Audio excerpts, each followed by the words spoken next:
Okay, we talked about this time period has several overlapping things. We've done industry and the rise of labor. And now let's talk a little bit more about Western expansion during this period. One of the terms that comes up is the Great American Desert. And the Great American Desert is the last area in the United States that is going to be settled. And you might think that would be the West Coast. It is not. It's really that section in between the Great Plains and California. It is this area that's kind of number 3 here. And that is going to be our last area that is going to be settled in the United States. So California, obviously, because of the gold rush, you've got that long coastline where you've got fishing and trapping. The Oregon Trail opened up all those possibilities of this beautiful, beautiful, beautiful country. So the area number 3, mountains, deserts, and basically this is the reasoning that it's going to be our last area, although I'll tell you what, West Texas is pretty awful. So these are the territorial acquisitions that we've talked about with the Gadsden Purchase in 1853 that completed our coast to coast. Then, of course, we're going to 1867, the purchase of Alaska from Russia, and then annexing Hawaii in 1898 as part of our imperialist movement. So what was on these Great Plains going into this area? This is the majestic American buffalo. In 1860, there were about 60 million of these buffalo. By 1900, they were almost extinct. With the advent of the introduction of the horse by the Spanish in the 1500s, many tribes that lived in this area followed the buffalo, and they used the buffalo for everything, for food, the hide for clothing and shelter, the big teepees, the drakes that they would use bone and teeth for weapons, ceremonials, the innards, the livers and hearts and so forth. So basically the buffalo provided them with, it was a nomadic way of life, but it was a way of life that they had for hundreds of years following these huge buffalo herds. Then the buffalo become almost extinct. You can see a man here, he's holding a buffalo head on a huge pile, mountain of skulls. Now why? Why were the buffalo exterminated?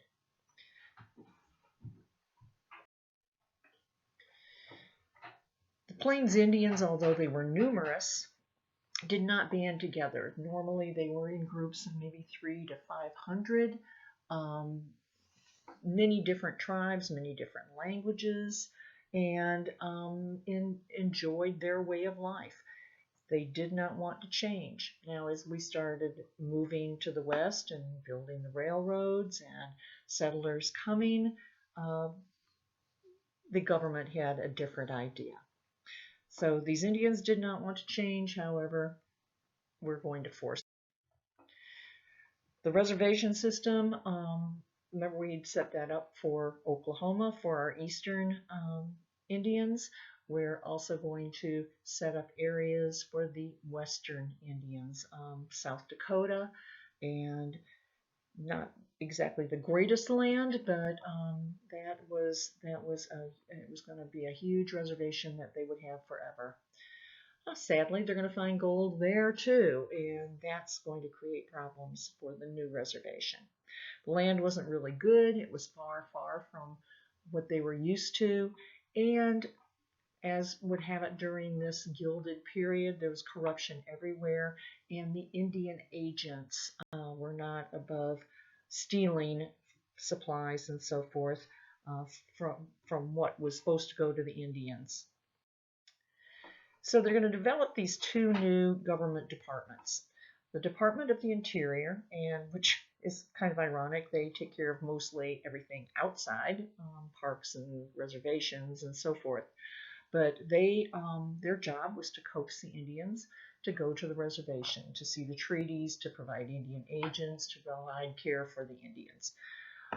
If they didn't go, under the War Department, the Indian Affairs Office was created, and they handled the Indians who resisted the negotiations by the Department of the Interior. So basically what that means is they sent in the cavalry. Just noticed Black Kettle. Black Kettle was the first of the Native Americans. He was in Colorado, and he kind of saw the writing on the wall, and he is going to be the first to sign a treaty. And when he signs a treaty, a couple of settlers report that some cows are missing, some of their cattle is missing, and the cavalry comes in to his area. He's got an American flag there on his teepee, and they basically massacre his village. It's called the Sand Creek Massacre. And so Black Kettle, even though he had signed a treaty, his wife was shot. He makes it back to the fort. She's saved. And several years later, he's sitting peacefully in his village once again, and he is killed by the cavalry. So Black Kettle becomes kind of this martyr for the Indians. So Red Cloud, first to declare war on the United States. And then here's Sitting Bull. Most people have heard of Sitting Bull. He is just like the epitome of what a regal medicine man should look like. He was also a Sioux, but remember, the Sioux, it's like saying you're an American. And then they break it down by state, then they break it down by city. He was a Hunkpapa Lakota Sioux, and he will never sign a treaty. He was a definite rebel. He was revered as a medicine man. He would go into these sweat lodges and he would see visions. He actually foresaw a great victory by the Native Americans against the white man, and he will consolidate, one of the first consolidation of Indian tribes with Crazy Horse against a guy named General Custer. Part of his vision, he had warned his braves not to strip down, desecrate the bodies. He said that would result in retribution. They didn't listen to him after that attack on Custer, and that's going to have some pretty harsh repercussions. So this is his cohort in this battle, Crazy Horse, and Crazy Horse is revered as one of the greatest of the warriors. Now he is of a different tribe, the Oglala Lakota, and he is going to join up with Sitting Bull and lead his group against Custer. So Crazy Horse, probably one of the most respected and revered of the Sioux. Now this is where they wanted to put them all. Okay, you can see there's South Dakota there. It goes into Montana, goes up into North Dakota, and all of this is supposed to be the Great Sioux Reservation. They're going to move some of the other Indian tribes there. You can see Crow over here, but basically this is a very large group. We've got the Omaha Indians, the Santee, and all of these are supposed to be signing a treaty, and this is supposed to be their land forever. Fort Laramie Treaty is signed by many of these chiefs in 1868, and they agree to move to the reservations in South Dakota. Enter George Custer, and General George Custer, George Armstrong Custer, had been the youngest Union general during the Civil War. He had aspirations of greatness. He thought that perhaps he could be President of the United States someday. And how to make a name for yourself. You become an Indian warrior. You're going to kill a bunch of Indians. So Custer has his 7th Cavalry, and he is chasing down these renegades that are refusing to go to the reservations. He makes a serious mistake. He splits his troops, and he thinks he's coming upon a small village, and he runs right into this large group that have come together under Sitting Bull and Crazy Horse. The Battle of the Little Bighorn is Custer's last stand. 268, every one of Custer's 7th Cavalry are killed. They're not only killed, but the bodies are, they cut off private parts, they strip the bodies down, the squaws go through, and if anybody's moving, they smash in their skulls with rocks. Fingers are lopped off to get rings. It is a crazy mess. And it is a great Indian victory, but when General Grant gets the word on July 4th, 1876, as they're celebrating the 100th anniversary of the signing of the Declaration of Independence, he gets the word, and he is a military guy, and he is going to pull out all the troops and send them to put down these Native Americans. Please click on this Battle of the Little Bighorn, and it gives you an overview of that battle. Okay, this is Chief Joseph. Chief Joseph, I love this face. He is in Washington State, and he is the chief of the Nez Perce. He got his name because his parents had been converted to Christianity, and then as more and more settlers come in, he does go back to his native religion. Rather than going to the reservation, Chief Joseph decides to take his people up into Canada, but then horrible weather ensues. The cavalry is chasing him down. He's a well-known chief who speaks English and is educated, and they don't want him going up to join up with Sitting Bull, who's escaped up into Canada, and so the cavalry is off after him. He is forced to surrender, and he makes a famous speech. The part I want you to know is, from where the sun now stands, from this day forward, I will fight no more forever.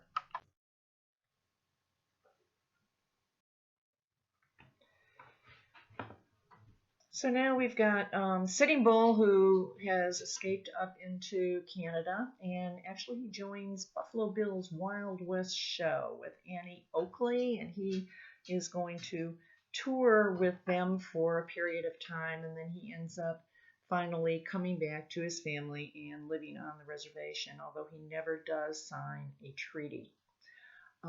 There's a religious dance called the Ghost Dance, and the Sioux start performing this dance, and basically it is supposed to bring back the Indian lands, bring back the buffalo, end the white oppression of the Indians, and let them return to their way of life.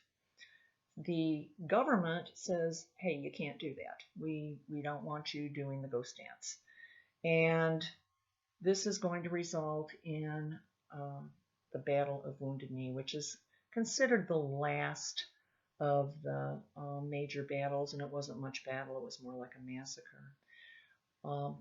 They're gathered together, they're doing the ghost dance, and they're surrounded by the 7th Cavalry, what's remaining of the 7th Cavalry. And when it's all said and done, a shot goes off, and mayhem ensues. When it's all over 300 Sioux are massacred. 130 of them are women, old men, and small children. So some called that revenge for Little Bighorn. It was a massacre. There's a huge plaque up there. In the 60s, AIM, the American Indian Movement, actually took over Wounded Knee and protested the continued bad treatment of the Native Americans. To this day, Native Americans have the highest rate of alcoholism, the highest rate of suicide, and the highest rate of high school dropouts. So this is still something that we're dealing with even today. These are some actual pictures that were taken. The weather got horrible. They could not do anything with the bodies for a couple of days. It was like we had this last week. It was below freezing, below zero. Storm came up, and this is actually frozen body, frozen field after this massacre. They had to dig a one mass grave. The ground was just too frozen for anything else, and they pretty much just threw everybody into this mass grave. You can see them doing that here. And in the process, it said that they stripped the bodies of any jewelry that they were wearing, and in some cases, some of the beaded clothing that the folks had been wearing. Again, I encourage you to click this. This talks about the Battle of Wounded Knee.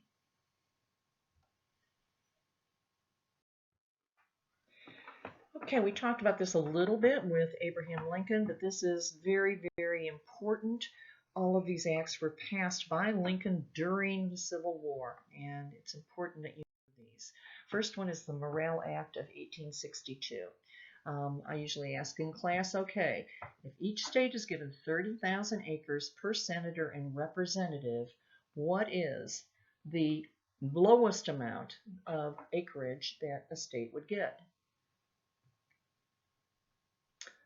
Money from the sale of this land must be used to endow colleges. So colleges endowed must offer agriculture and mechanical studies.